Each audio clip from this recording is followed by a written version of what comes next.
Hi friends, so I am here with very interesting problem of physics, and this problem is taken from IE Rudolph problem number 1.138.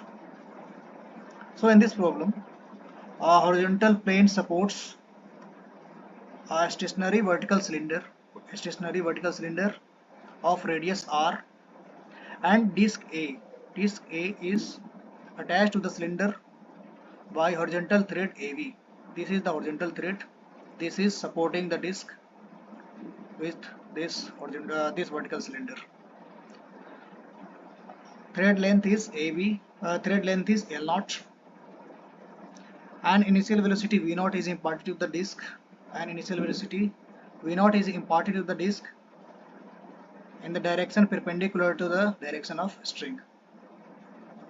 So we are required to find the time this disk will take to strike this vertical cylinder again.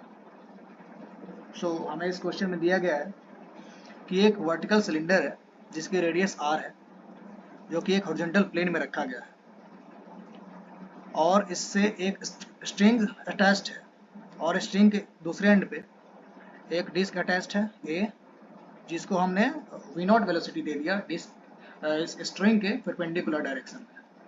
तो हमें ये time निकालना है कि ये time कितना disc कितना time लेगा इस वर्टिकल सिलेंडर को स्ट्राइक करने में।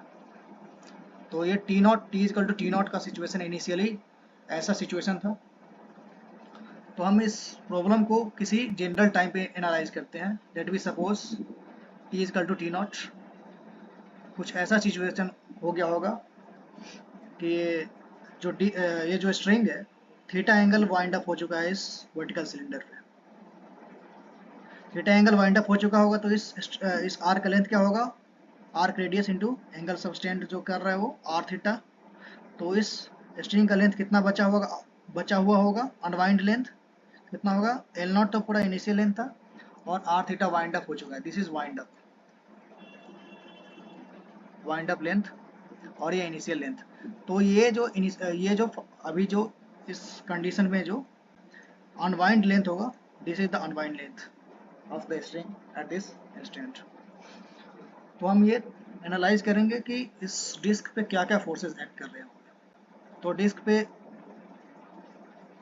mg एक्ट कर रहे होंगे, नॉर्मल एक्ट कर रहे होंगे जो कि हॉरिजॉन्टल फोर्स जो हॉरिजॉन्टल प्लेन एग्जर्ट कर रहा होगा, और एक टेंसाइल फोर्स जो टेंशन फोर्स जो लगा रहा होगा ये स्ट्रिंग, वो टेंशन भी लगा रहा होगा। तो हम लोग यहाँ पे work done by mg and work done by normal को कंसीडर नहीं करेंगे, क्योंकि ये वर्क डन बाई mg और वर्क डन बाई नॉर्मल एक दूसरे को कैंसल आउट कर लेंगे।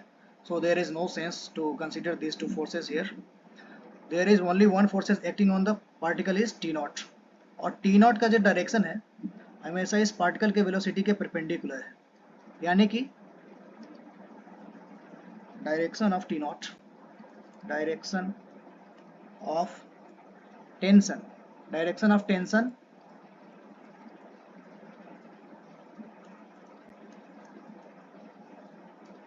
Direction of tension is always perpendicular to the velocity, यानी कि वर्क डन बाई टेंशन क्या हो जाएगा हमारे पास, dWt क्या हो जाएगा work done by tension, T vector dot V vector into dt।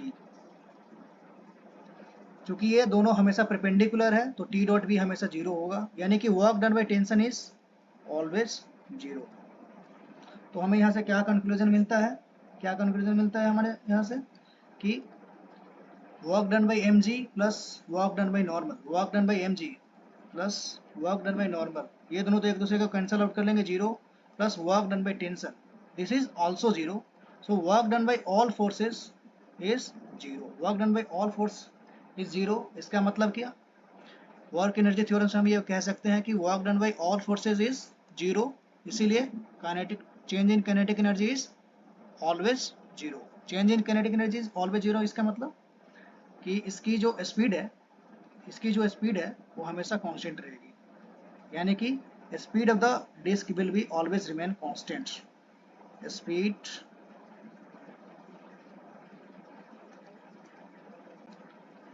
speed of the disk, speed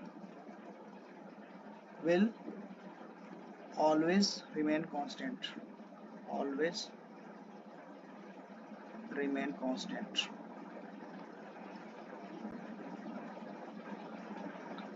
this is the important conclusion, यानी कि इसकी जो स्पीड है ये through out the motion constant रहने वाली है। तो किसी टाइम टी पे ये थीटा एंगल वाइंड अप हो चुका है, तो ये टी नॉट के बाद डी टी नॉट जो टाइम होगा उसमें ये डी थीटा एंगल और वाइंड अप हो जा रहा है। तो ये डी थीटा एंगल और सबस्टेंड कर रहा है, तो ये एंगल भी डी थीटा नॉट होगा। तो हमारे पास ये कितना आर्क ये मूव किया, ये आर्क का length D T naught time में ये जो डिस्क है ये कितना आर्क लेंथ मूव किया, वो निकालेंगे। कैसे निकालेंगे? Arc length will be, let me suppose ये d x length, d x arc length ये मूव कर जा रहा है डी टी नॉट टाइम में, तो D x not arc length का कैसे निकलेगा? Arc radius is, this is the arc radius right now, this length is the arc radius, तो arc radius into जो एंगल सबस्टेंड हो रहा है वो, तो arc radius is L naught minus R theta, और डी टी नॉट टाइम में ये डी थीटा एंगल सबस्टेंड कर रहा है, तो D theta, this is the arc radius travelled by this disc A in time D T naught. So let me integrate. शुरुआत में ये जो कितना एंगल वाइंड अप था, जीरो एंगल वाइंड अप था, जीरो डिग्री था वाइंड अप। जब ये पूरा स्ट्रिंग वाइंड अप हो जाएगा, यहाँ पे जब टकराएगा तो पूरा स्ट्रिंग वाइंड अप हो जाएगा, तो यानी कि एल नॉट स्ट्रिंग जब वाइंड अप हो जाएगा तो कितना एंगल यहाँ पे सबस्टेंड करेगा, तो L not string wind up हो जाएगा तो कितना एंगल होगा, क्योंकि हम जानते हैं एल बराबर आर थीटा होता है, where L is arc length, R is radius of arc and theta is angle subtended by that arc. So theta, final theta हमारे पास क्या हो जाएगा? L naught divided by R. और ये एक्स का शुरुआत में क्या था, कितना एंगल, कितना डिस्टेंस मूव किया था ये डिस्क? शुरुआत में जीरो, और फाइनली कितना डिस्टेंस मूव करेगा? Let me suppose that is x. तो एक्स हमारे पास क्या आ जाएगा हमारे यहाँ से? L naught square by r minus l naught square by twice of r. So ये डिस्टेंस कितना मूव किया हमारे पास निकल के आ जाएगा L naught square by 2r। तो हमें क्या निकालना है? टाइम निकालना है। तो time is nothing, distance by time. Distance कितना मूव किया स्ट्रिंग, दैट डिवाइडेड बाई इसका स्पीड, सॉरी स्पीड, क्योंकि ये फाइनल कांस्टेंट स्पीड से मूव कर रहा है, दैट इज बाई, ये टाइम का फॉर्मूला डायरेक्ट हम लिख सकते हैं डिस्टेंस बाई स्पीड। डिस्टेंस कितना मूव किया? L naught square by twice of R divided by इसकी जो स्पीड होगी कांस्टेंट होगी वी नॉट।